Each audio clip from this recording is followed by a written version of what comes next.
America के बीच चल रही ट्रेड डील को लेकर कॉमर्स और इंडस्ट्री मिनिस्टर पीयूष गोयल का अहम बयान सामने आया है, जिसमें उन्होंने कहा कि भारत किसी जल्दबाजी में सौदा नहीं करता, न ही सिर पर बंदूक रखकर डील की जाती है।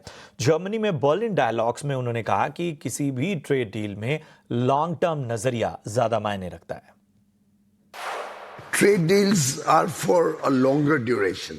Trade deals are not only about tariffs, it's not only about access of goods or services, it's also about trust, it's also about relationships.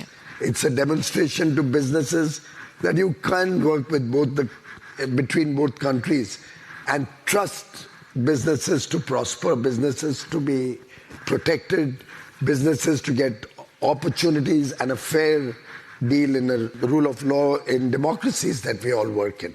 So I think trade deals in a longer context have far more than just tariffs.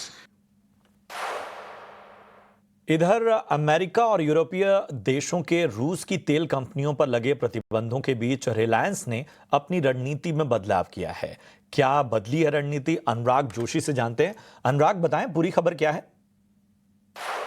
Reliance industry ने कहा है कि जो sanction EU, UK और US ने Russia के crude import पे लगाए हैं, उसका वह मुआयना कर रहा है और उसे एसेस कर इवैल्यूएट कर रहा है कि जो ये कंप्लायंस की जो प्रतिबद्धता है, जो रिक्वायरमेंट है, वह यूरोप के एक्सपोर्ट्स पे कैसी लगाई जाएगी और उसे क्या कंप्लायंस करना पड़ेगा। रिलायंस ने कहा है कि वे जो यूके नियम है उसका पूरी तरह वो कंप्लाई करेगा।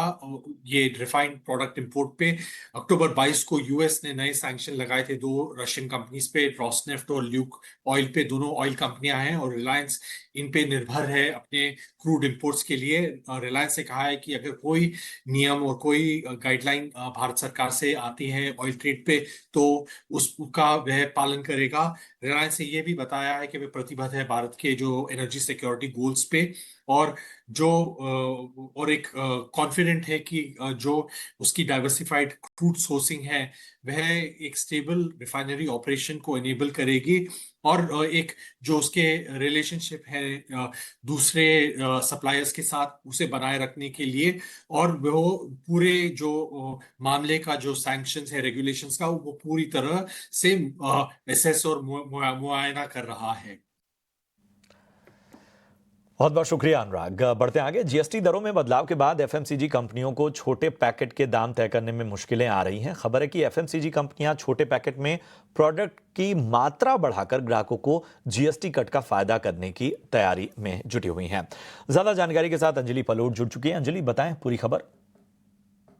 जी, एफएमसीजी कंपनीज अपने छोटे पैक